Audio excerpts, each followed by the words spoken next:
My Father's Tragedy by Carlos Bulosan, a story that reflects the Filipino's deep love for his game fowl. Here's a story taken from Carlos Bulosan's book, The Laughter of My Father, a collection of humorous short stories which appeared in the New Yorker and other American magazines.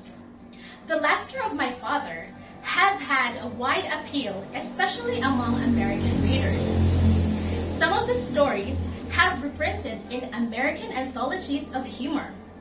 To some Filipino readers, however, many of the stories are not faithful to Philippine life. A few even say that Philippine life was distorted deliberately for the sake of a humorous effect.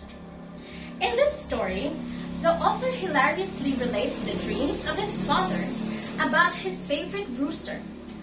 Read to enjoy the humor of the story.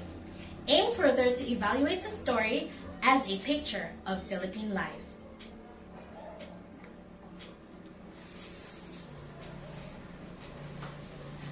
So now, I will read to you the story, My Father's Tragedy by Carlos Bulosan.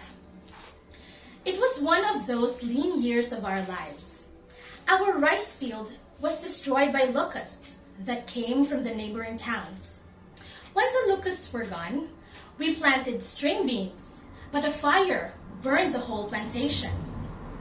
My brothers went away because they got tired working for nothing. My mother and my sisters went from house to house, asking for something to do. But every family was plagued with some kind of disaster. The children walked in the streets, looking for the fruit that fell to the ground from the acacia tree.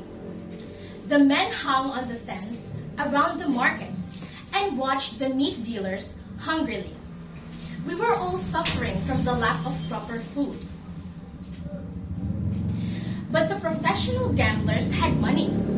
They sat in the fish house at the station and gave their orders aloud.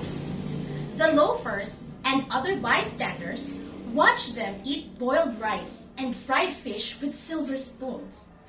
They never used forks because the prongs stuck between their teeth. They always cut their lips and tongue with the knives, so they never asked for them. If the waiter was new and he put the knives on the table, they looked at each other furtively and slipped them into their pockets. They washed their hands in one big wooden bowl of water and wiped their mouths with the leaves of the arbor trees that fell on the ground. The rainy season was approaching. There were rumors of famine. The grass did not grow, and our carabao became thin. Father's fighting cock, Burik, was practically the only healthy thing in our household. Its father, Sige. Yes,